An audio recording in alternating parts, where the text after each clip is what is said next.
This is me on June 25th, 2020. I guess you would say trying to keep my chin up so I can do what's mine to do. John O'Donohue has a blessing for the start of a new day. May I live this day compassionate of heart, clear in word, gracious in awareness, courageous in thought, generous in love. This is a wonderful aim to hold on to. They say that without an aim, without a vision, the people die. So, especially in these awful times, people of faith, even faith as small as a mustard seed, need to keep aiming, keep visioning, and if circumstances conspire to cast us into gloom, as circumstances surely will, get back to love, appreciation, and gratitude as quick as we can. That's my vision. Turning now to what we have to look at, even though we'd much rather not. In the mid-1930s, just before World War II, Thomas Kelly returned from Europe and said this to his American faith community. An awful solemnity is upon the earth, for the last vestige of earthly security is gone. It has always been gone, and religion has always said so, but we haven't believed it. For the plagues of Egypt are upon the world, entering hovel and palace, and there is no escape for you or for me. There is an inexorable amount of suffering in all life, blind, aching, unremovable, not new, but only terribly intensified in these days. One comes back from Europe to plead with you, you here in these seats, you my pleasant but often easy living friends, to open your lives to such baptism of eternity as turns this world of tumbling change into a wilderness in your eyes, and fortifies you with an unshakable peace that passes all understanding and endures all earthly shocks without soul-destroying rebelliousness. These are old truths, but now is no time for enticing novelties, but for a return to the everlasting truths of life and suffering and eternity, an unreserved commitment to Him who is over all. He speaks within you and me to our truest selves in our truest moments and disquiets us with the world's needs. By inner persuasions He draws us to a few very definite tasks, our tasks, God's burdened heart particularizing His burdens in us. And now here we are in June 2020. What would Thomas Kelly say if he could see what's happening now? An awful solemnity is upon the earth, and it's erupting in ways we've never seen. You may say it's not as bad as all that, and I pray you're right. I also pray that circumstances haven't got our attention, that God will send a mighty torrent of inner persuasions our way to draw us to our own particular tasks. This is lesson 14 of our Virus Vigil series. I am persuaded that this task of educating ourselves in spiritual and biblical literacy is important, and you wouldn't be here if you didn't agree. So I thank you, as always, for your company and for your kind attention. Do you know the old song, God Will Take Care of You? Sevilla Martin wrote it in 1904. It's number 130 in our United Methodist hymnal. I found a version by Tiffany Arbuckle, who goes by the stage name of Plumb, that's Plumb. As a way of intensifying the prayer, I turned my mind back to the adventure of raising our 2 boys to useful manhood. Listen.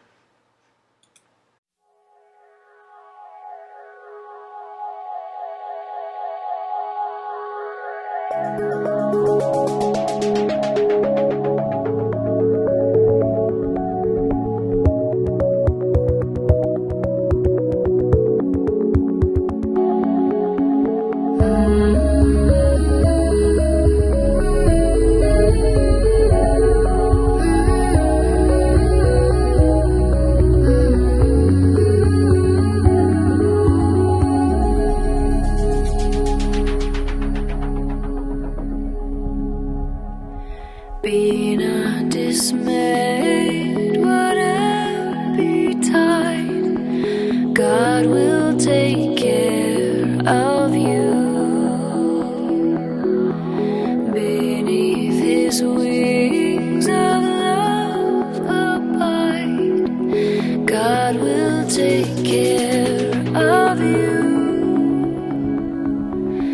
God will take care of you through every day or all the way. He will care for you. God will take care of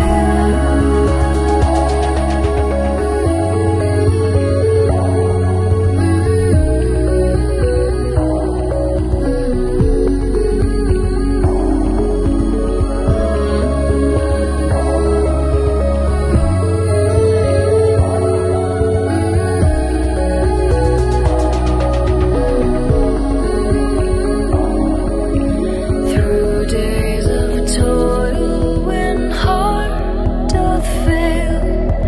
God will take care of you. When dangers fierce your path assail, God will take care of you. God will take care of you through every day or all the way.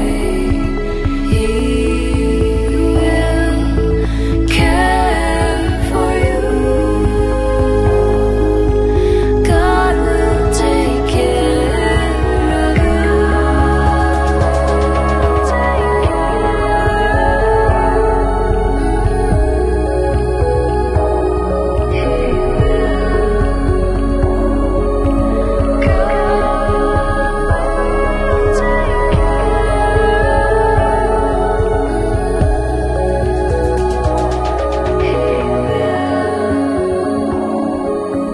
God will take care of you through every day or all the way. He will care for you.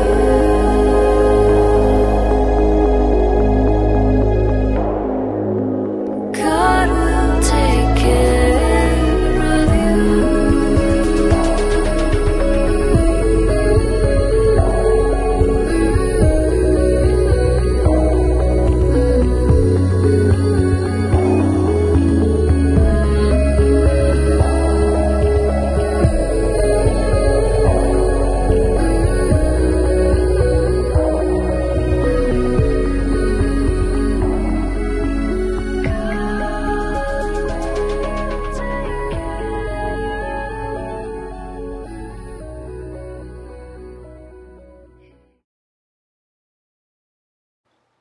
Thank you for indulging my trip down memory lane, for listening to a cool version of an old song, for witnessing with me some scenes from a mother's heart. Psalm 133 says, "Look, how good and how pleasant is the dwelling of brothers together." I've known these two brothers for 38 years and almost 36 years, respectively, and never a cross word between them. Right? As my pictures show, we celebrate the good, as we should. Now, turning to the darker aspects of brotherhood as found in the book of Genesis. As in the book of Psalms, Genesis is an oscillation of attitudes, a tumultuous trip through the good, the bad, and the ugly. In chapter 21 of Genesis last week, and Genesis chapter 22 this week, we have two very dark stories, intricately connected. Of the two, I think you'll agree that Genesis 22 is an intensification to the point of absurdity. Absurdity springs from the Latin word surd, which means deaf. Absurdity is something so tone-deaf as to be ridiculous, unsound, unreasonable, having nothing to do with rational, ordered human life, and therefore not to be taken seriously. So what happens when faith is forced to confront absurdity? Chapter 21, Abraham's expulsion of Ishmael was not absurd. In fact, it was to be expected. It seemed reasonable to Sarah to want to get rid of Ishmael and his mother Hagar.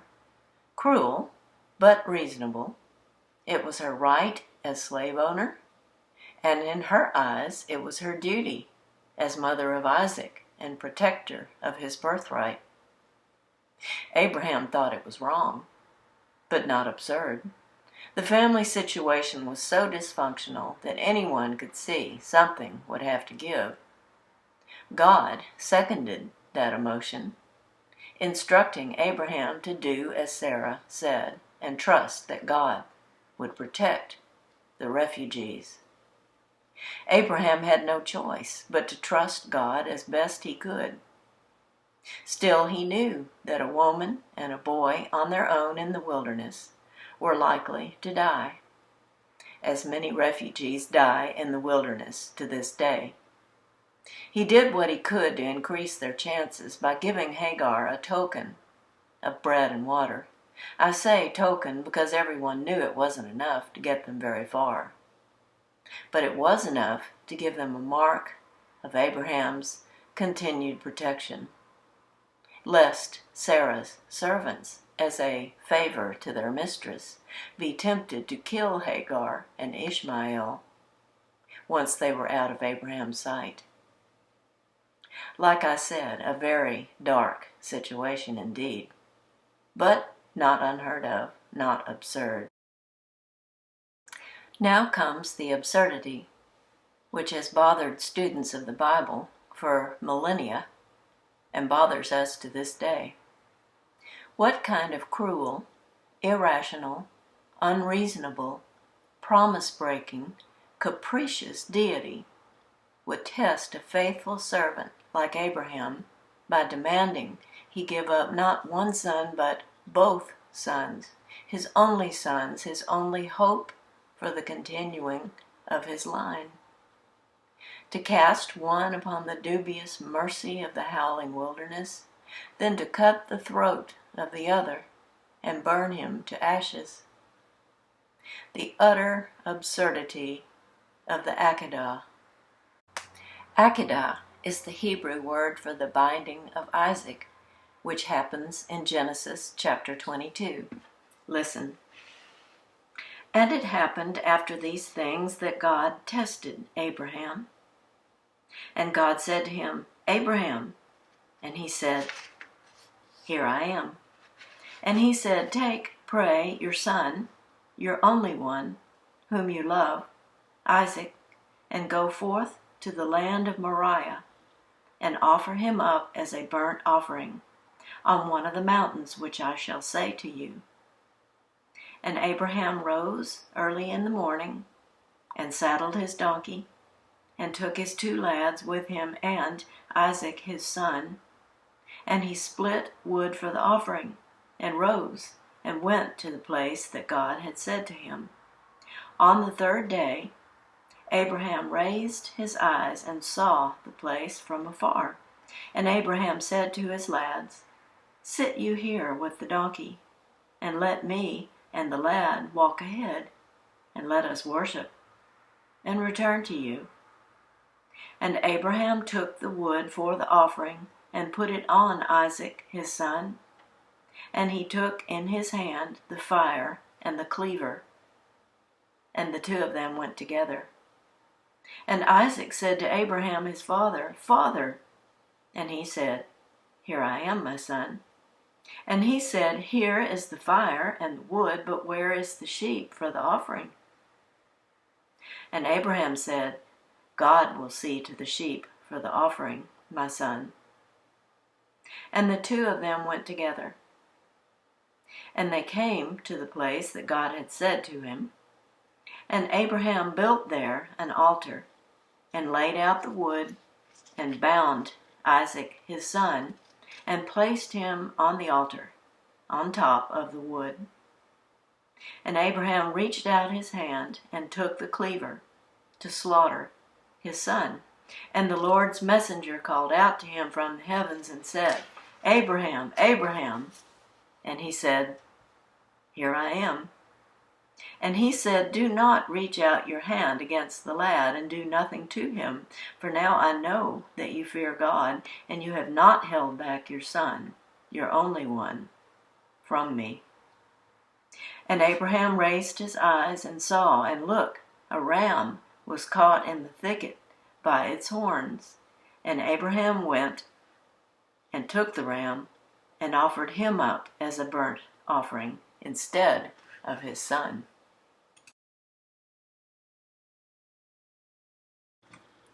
I read so many commentaries on the Akedah that it made my eyes cross and my head spin.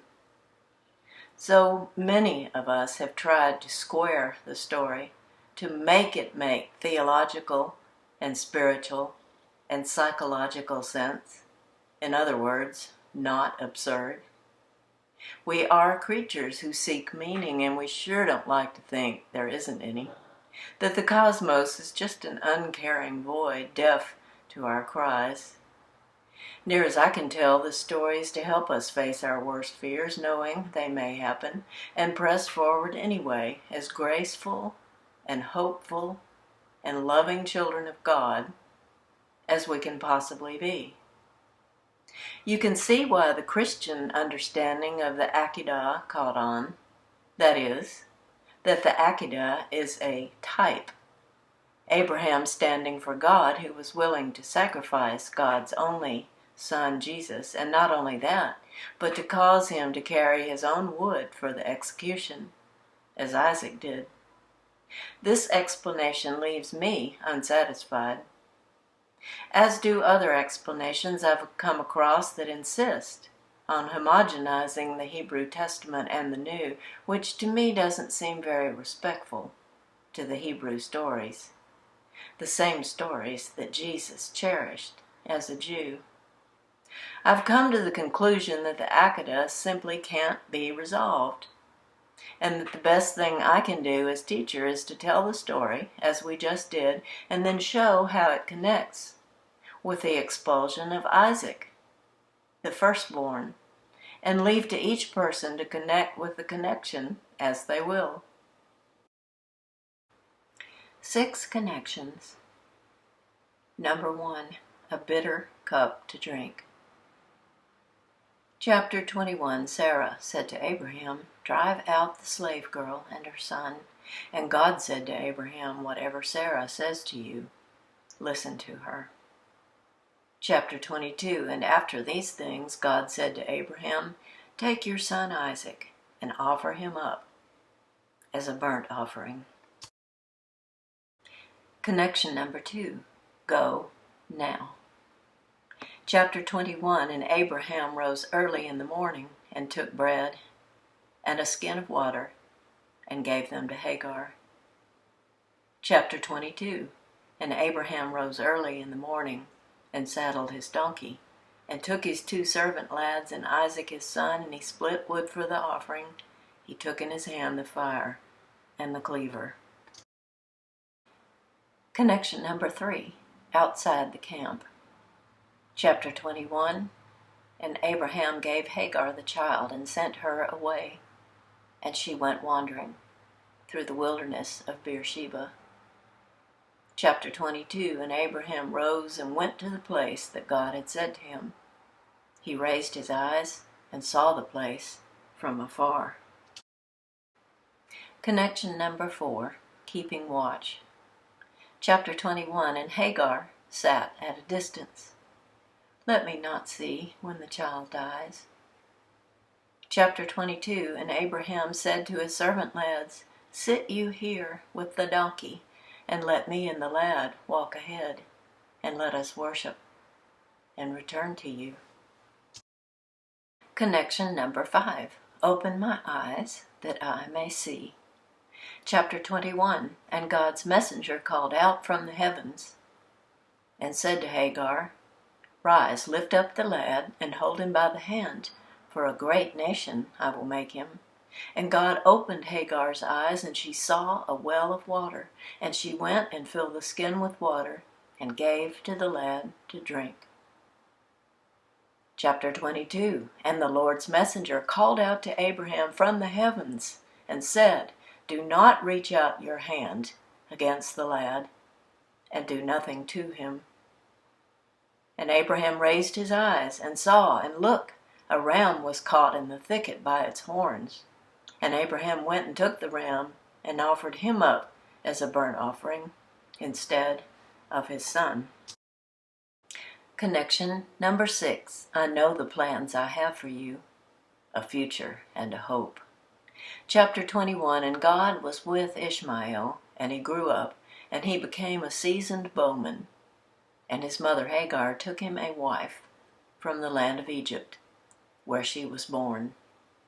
Chapter 22. And Abraham dwelled in Beersheba, and it happened after these things that it was told to Abraham that his kinsman Bethuel had a daughter, Rebekah.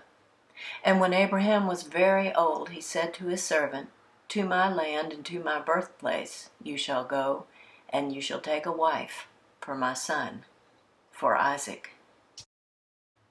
I hope you'll agree these connections are worth our attention. Perhaps the old stories still offer some insights for navigating the dark absurdity of the year 2020, a year which for people of faith also holds grace and possibilities and hope. 6 connections moving from darkness to new light, from chaos to order, from death to resurrection. In closing, 2 scriptures and 1 blessing to show again the movement we go through every day in various ways. From Psalm 55, My heart quails within me, and death terrors fall upon me.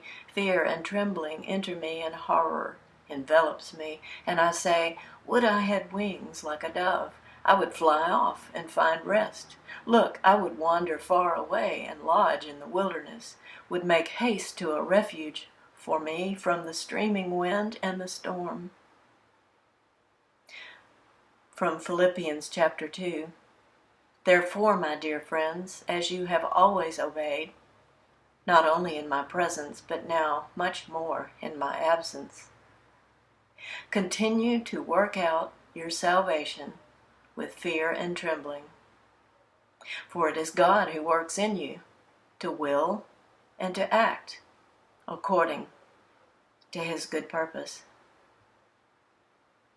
And from John O'Donohue, may I live this day compassionate of heart, clear in word, gracious in awareness, courageous in thought, generous in love. Amen.